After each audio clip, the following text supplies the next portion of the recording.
Good evening. We start tonight with news of big changes to lockdown rules that will affect more than 1.5 million people in the Midlands. From Tuesday, if you live in Birmingham, Solihull or Sandwell, you can no longer mix with people who aren't in your household, either in your own home or garden or anyone else's.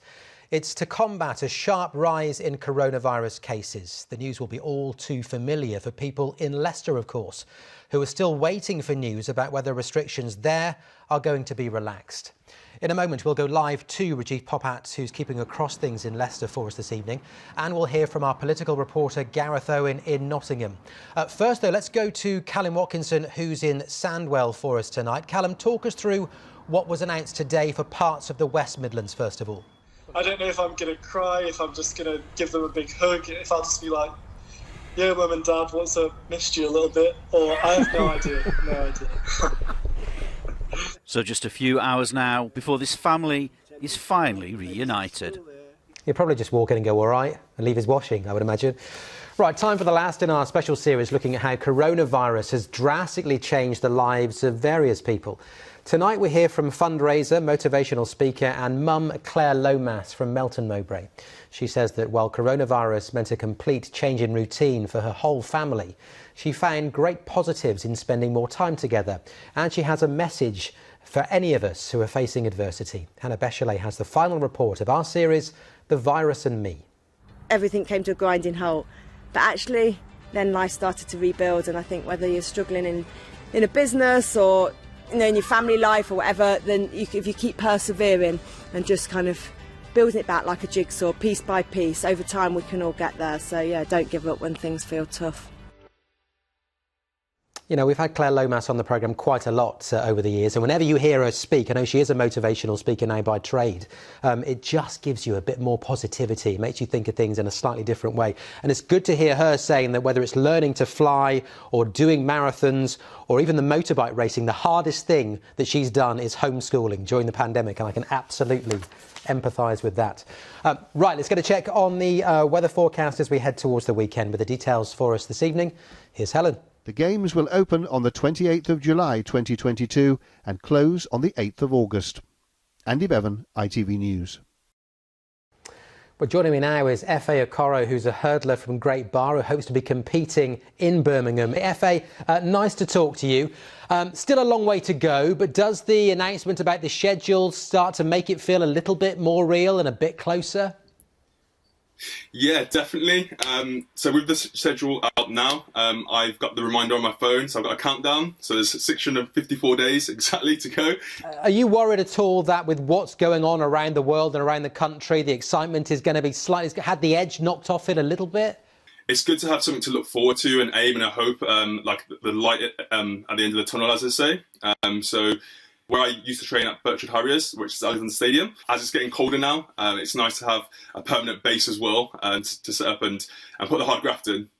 That's good to hear, Efe. I had visions of you sort of in your lounge with Joe Wicks doing the workouts every day just to keep your levels up, but that wasn't necessary. That's good to know. No, well, there was a few moments where I was doing some Instagram workouts, but we got there in the end. And I was able to compete as well, which was great. It's just an incredible thought of you doing that stuff. Efe, we have to leave it there, but great to talk to you. I'm sure we'll talk to you again over the next few months. Great just to be talking about something else. Nice to speak to you on the programme today. Yes, brilliant. Thank you. And take care, everyone. Stay safe. It's the first time in months I've been able to say this. Joining me in the studio is Des. How are you? I'm not too bad. It's great to see. I actually want to go over there, run over and give you a big You absolutely can't do that. I won't, don't you worry. No. So I have missed you. I've made little cardboard cutouts, put them by the telly of you, Bob and Sam, and it's just not the same. But that's because it's a little weird, Des.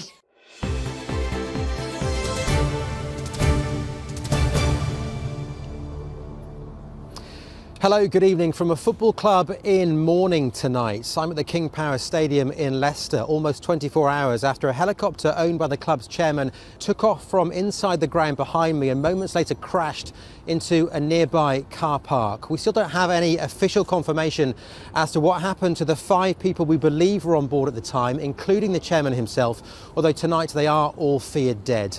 What we do know for certain is that throughout today, thousands of people have been coming here to the King Power Stadium to lay flowers and to pay their respects to a man who, after he took over the club back in 2010, took them on an incredible sporting journey, culminating, of course, in that unbelievable Premier League victory and title of 2015-2016. Hello there, good afternoon. Welcome to a special programme from outside Buckingham Palace as we bring you live and extended coverage of the RAF 100 parade and fly past over London today. It is, of course, marking the 100th anniversary of the Royal Air Force, and it culminates in that fly past, which is going to take place at 1 o'clock, pretty much precisely. They're going to come down the Mall, they're going to go over Buckingham Palace, watched by the Queen and members of the royal family as well. And it's going to signify the last 100 years of the RAF, from old to new. There's going to be aircraft from the Battle of Britain Memorial Flight from the Second World War, of course, the Hurricanes, the Spitfires, the Lancaster, right through to the most modern of aircraft, the newest aircraft in the RAF fleet, the Lightning Stealth Fighter, getting its first public showing and outing today. OK, so people at home of the Midlands, thank you very much for joining us on ITV News Central. We are here, not yet guys, not yet, don't blow the gag. We are here for the Leicester Lights switch on, live in Leicester. I want to introduce you at home to some people I've met in the last few minutes, really. We've become very close friends. The 20,000 people in Leicester, say hello. Look at that. That is amazing. People of Leicester, you are wonderful, wonderful people. No one else could have produced such a piece of magic. Perhaps no one before him or since could have either. Michael Sibbott, ITV News, Coates Batch in Leicestershire. You can never see that save enough times. And apparently Bobby Moore turned to Gordon Banks after he made that save and said, "You're losing your touch, Gordon, because you normally hang on to them." Nice moment from the England captain. Well, as we heard earlier on, Gordon went on to win the League Cup with Stoke in 1972. And that was, he said, his greatest achievement in club football. But just a few months later, injuries sustained in a car crash would signal the beginning of the end of his playing career. In a moment, we'll find out how he turned that life-changing moment into a positive. First, here's a quick reminder of what was a massive national story at the time. With supplies almost out, we take a walk to Grand Central Station, where we meet Leon, who was a close friend of Kane Walker's. He's been living on the streets for over 4 years. He told me he used to be in the army, but became homeless after he left. It's always here, or you sleep anywhere? Or? Yeah, luxe me. I sleep anywhere. We get moved on a lot, so I just sleep wherever I can, innit? Just be warm. I don't know. I sleep anywhere. And I guess, you know, when people give you something to eat, that's godsend. Yeah, godsend. Without these kind of people, what happens? We'd have nothing. We'd probably live and die. Not just from the weather, it's starvation, innit? And Colin was saying you knew Kane really well, yeah? Yeah, very well. I've lost 2 brothers out on these streets now. Kane's one, and Gus Tramp, that's another brother of mine. But he got murdered. It's hard out here, man. It's hard. Let's put that to Paul Prentice now from South Eastern Trains. We were doing so well there, weren't we? But they were going 140 miles an hour down there in Kent, so they did pretty well. I'm joined now by Mark Thurston, about as quick as that guy there, actually.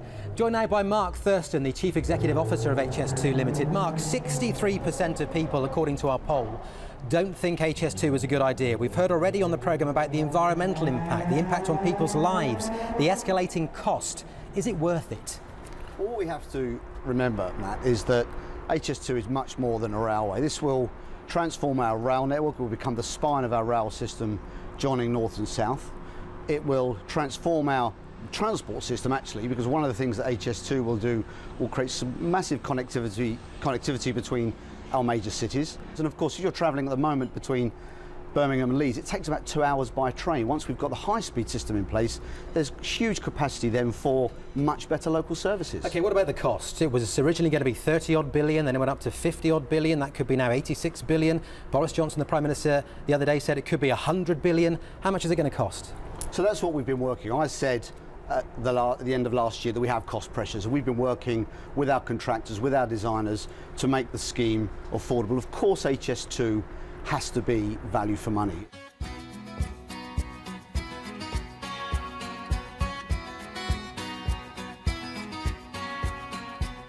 Not so much a blur of lycra, more a blend of whatever you want to wear to spend some time in the great outdoors. This group have got together for a variety of reasons. Maybe get some exercise, meet new people, or just have some fun. But if I'm going to find out what all the fuss is about, I'm going to need some wheels. Keith, yes? Yes, it is. Nice to meet you. Nice to meet you. Now, I've not been on a bike since I was about 16 years old. I know you've got one for me to borrow so I can indeed. catch up with the guys. What do I need to know? Basic safety is always check there's air in the tyres, that your brakes are functioning because you need to stop. Make sure your chain is lubrication good to go. Pop a helmet on just to keep yourself safe. Keep those straps open on your head. Then just try not to pinch any skin. Got it. There you go. Lean the bike towards you so you can get your leg over the saddle. Yeah. Pop yourself on. That pedal is in the correct position. We call it 2 o'clock position, just so you know. Okay. Pop your foot on there. So not been on a bike for 30 odd years and we're going to do it next to a lake, yes? Perfect. Great idea. Just steer away from the water. All the while, Ludwig and Wilhelm are doing what many are doing in the run-up to Brexit, keeping their heads down and hoping it all blows over. Peter Byrne, ITV News, Derby. I've got nothing. Have you got anything here? I've got nothing. That is the best yet strangest story we've done in quite some time. I was hypnotised by that. And the noise of what sounded like some kind of brontosaurus in the background. But that pig was bigger than Pete. God, I've lost it. My papers are going everywhere.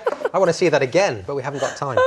We better crack on. The message here is simple. Exercise is fun, it's essential, and it's for everybody. I'm pretty sure that woman on the right was holding the egg, which is, of course, cheating. She was. She was cheating? She was cheating. We should call her out for what it is. Yeah, but she was quite blatant about it. She said, I'm holding on to this egg. I've got a theory on this. If we see this again, I'm not sure if we're going to see this in this particular edit of this bit of footage, but one of our young producers, Pablo, who you see, when Belle falls over, race to her aid like a knight in shining armour. Right, like you and I have both done the early bulletins, yes? Yes. When is there ever a producer in the studio? All right. What was he doing there? I see what you're thinking. Do you I'm think just saying. Maybe he's young, ambitious, he wants to be on telly. That's all I'm saying. Hello, good evening. We're in Derby tonight at the headquarters of Rolls-Royce for a special programme on the day the company announced it was to shed 4,600 jobs. There had been rumours circulating for a couple of days that the cuts were going to come, but it was this morning at 7 o'clock that the workforce got the news that it was fearing. Well, it is a huge blow for Derby. Let's just put this company into some context. Rolls-Royce is the city's biggest private employer with around 16,000 people working here. The firm says the job losses are vital to securing its future. It says the axe is going to fall on back office staff and middle managers. We're going to look at the history of this company in a moment, but first, our business correspondent Mark Goff has been examining the reasons behind the reorganisation at Rolls-Royce. You're very quiet, this is lovely. I was just chatting to the crowd, ITV News Central viewers and the people of Leicester. Let's say hello one more time. Christmas, by the way, is officially on. 33 days to go, but we are in the festive spirit and we are going to sing out the show with an amazing lady with an amazing voice. She's going to blow us away. We want everybody to get involved and sing along, whether you're here in the crowd or whether you're at home. Sing in your lounge. Nobody minds, it's Christmas. Swimming around Great Britain was on my bucket list, on my to-do list for a while, and it's kind of like 30 to 50 kilometres a day, kind of like swimming the English Channel, but just every day for 100 days. We have to leave it there. We wish you all the luck in the world, although effectively all you're doing is one lap, isn't it? So look, when you come back with a real challenge, come and talk to us. Basically, that's all it is. It's that's one lap. It's just one lap. Break it down like that. Ross, thanks a lot, mate. Take care. Thanks, Ross. Good luck. He really doesn't need it. He doesn't need it. Thank you so much. He needs a lot of things. Luck isn't one of them. These are mealworms. So they're actually the larvae of a flower beetle. The mealworms make a brilliant food for young birds. I am hanging off your every word, but I think you've just dropped 3 down my wellies. That's about it from Buckingham Palace with our live, specially extended coverage of the RAF 100 fly past and parade today. And I guess that message is key. It's been about looking back and commemorating what's gone before, looking at today and also looking ahead to the future. Plenty more, of course, on our website and on Forces News at 5:30. Here's to the next 100 years. Bye-bye.